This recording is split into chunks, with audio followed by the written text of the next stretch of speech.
Hello வணக்கம். இன்றைக்கி நியூஸில் பார்த்த உடனே மனசுக்கு ரொம்ப கஷ்டமாயிடுச்சு. ஏன்னா 2 பசங்க 10th ஸ்டாண்டர்ட் படிக்கிறவங்க லவ் பண்ணியிருக்காங்க, கம்பைன் ஸ்டடி பண்ணியிருக்காங்க. அதில் பேரண்ட்ஸு கொஞ்சம் கண்டிச்சிருக்காங்க. உடனே அவங்க போய் சமுத்திரத்தில் விழுந்து சேர்த்துட்டாங்க, சூசைட் கமிட் பண்ணிட்டாங்க. இது கேட்கும்போது எல்லா பேரண்ட்ஸுக்குமே ஒரு மனம் ஒரே கனமாக ஆகிடும், ரொம்ப கவலையாயிடும். ஸோ 10வது வரைக்கும் அவங்க படித்து இவ்வளோ நாள் பண்ணி மூளைகட்டத்தனமாக தே டைடு, ரைட்டா? ஸோ இவங்களுக்கு கவுன்சிலிங் ரொம்ப முக்கியம், ரைட்டா?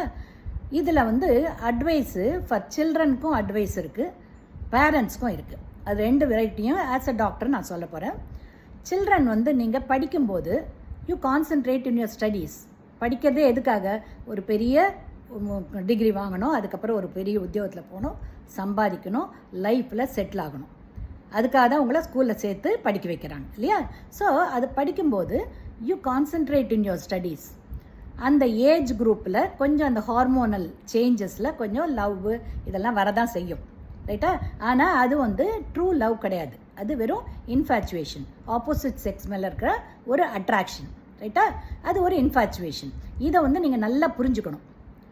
அண்ட் இஃப் அட் ஆல் இந்த இன்ஃபேச்சுவேஷனே கண்டினியூ ஆகி பெரியவங்க ஆனதுக்கப்புறமா லவ்வாக மாறிச்சுனாக்கா கல்யாணம் பண்ணிக்கோங்க. 2 பேருக்கும் ஒத்து வந்ததுன்னா கல்யாணம் பண்ணிக்கலாம்.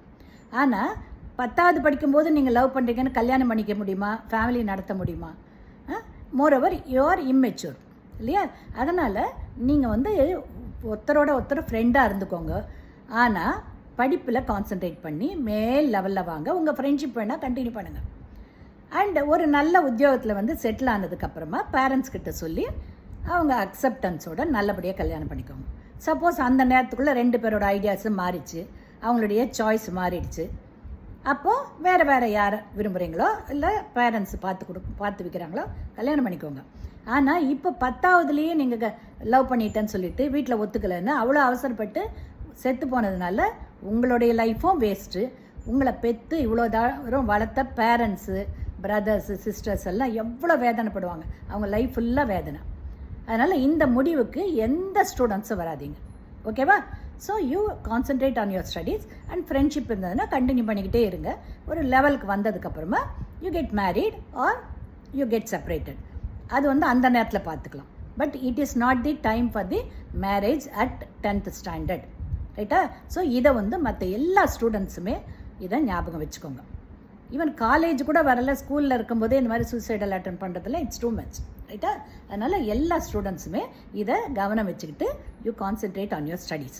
இது ஸ்டூடெண்ட்ஸோட அட்வைஸு. இப்போ பேரண்ட்ஸு, அந்த parents they should be a little considerative, ரைட்டா? பசங்க இந்த காலத்தில் ரொம்ப சென்சிட்டிவாக இருக்காங்க. சின்னதாக ஏன் படிக்கலைன்னு திட்டினாலே சூசைட் பண்ணிக்கிற அளவுக்கெல்லாம் டெலிகேட்டாக இருக்காங்க. அதை அவங்கள கவுன்சிலிங்கும் பண்ணி ப்ராப்பர் கைடன்ஸ் வச்சு அவங்கள ரொம்ப ஜென்டிலாக ஹேண்டில் பண்ண கற்றுக்கோங்க பேரண்ட்ஸ், ரைட்டா? ஸோ உங்களது தப்புன்னு சொல்லலை, உங்களுக்கு கோபம் வந்திருக்கலாம். ஆனால் அதை மைல்டாக இது பண்ணிங்கன்னா உங்களுக்கு இவ்வளோ பெரிய லாஸ் வந்திருக்காது. அதனால் இது ஒரு எக்ஸாம்பிளாக எல்லா பேரண்ட்ஸும் தெரிஞ்சுக்கோங்க. பசங்களை ஃப்ரெண்ட்ஷிப் இருக்குதா, ஓகே, ஒரு கேர்ள் ஃப்ரெண்ட் பாய் ஃப்ரெண்ட் இருக்கிறதுல தப்பு இல்லை. ஆனால் அவங்க அந்த ஏஜில் டெஃபினட்டாக எந்த தப்பும் பண்ண முடியாது.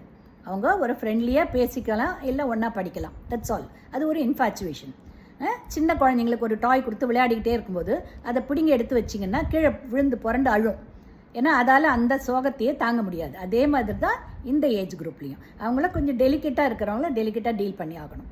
அதனால் மைல்டாக சொல்லி அவங்களுக்கு எடுத்துரைச்சி உங்கள் 2 பேருக்குமே விருப்பமாக இருந்தால் கல்யாணம் பண்ணுறோம், ஆனால் இப்போ இல்லை, நீங்கள் படிங்க, ஒரு நல்ல பொசிஷனுக்கு வாங்க, அதுக்கப்புறமா உங்கள் 2 பேருக்கும் அந்த விருப்பம் இருந்ததுன்னா நாங்கள் கல்யாணம் கட்டாயம் பண்ணுறோன்னு சொல்லிவிட்டு நீங்கள் அவங்கள கவுன்சிலிங் பண்ணி அவங்க ஃப்ரெண்ட்ஷிப்பை போனால் போதுன்னு கண்டினியூ பண்ண வச்சு நீங்கள் வாட்ச் பண்ணிகிட்டே இருந்து ப்ராப்பராக கைட் பண்ணிவிட்டு அவங்க பெருசாக ஆனதுக்கப்புறமா அந்த நேரத்தில் எப்படி டிசிஷன் அவங்க எடுக்கிறாங்களோ பார்த்துக்கோங்க.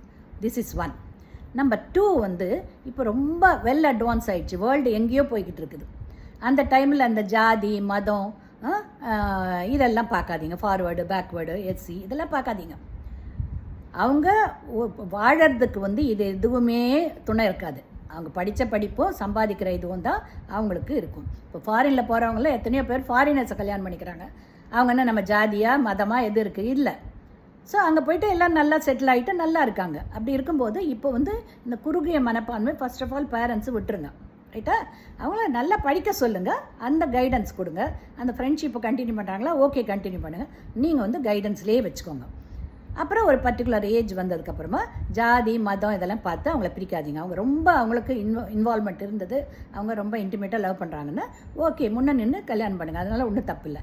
இப்போ ஒரு ஷர்ட்டோ ஒரு புடவையோ எடுத்து கொடுக்குறீங்கனாக்கா 10ஓட 1 11 இருக்கும். பட் இது அப்படி இல்லை. லைஃப் பார்ட்னருங்கிறது அந்த ஒருவனுக்கு ஒரு லைஃப் ஃபுல்லாக கண்டினியூ பண்ண போகிறாங்க. அதனால் அவங்கள வந்து ரொம்ப ஹார்ஷாக டீல் பண்ணாதீங்க. இப்படி ஒரு லாஸை வந்து நீங்கள் அனுபவித்து கஷ்டப்படாதீங்க. ஓகேவா? இதை வந்து பேரண்ட்ஸு சில்ட்ரன் எல்லாருமே தெரிஞ்சுக்கிட்டு இனிமேற்பட்டு இந்த மாதிரி ஒரு பேட் இன்சிடெண்ட் நடக்காமல் பார்த்துக்கோங்க. ஓகேவா? பாய்.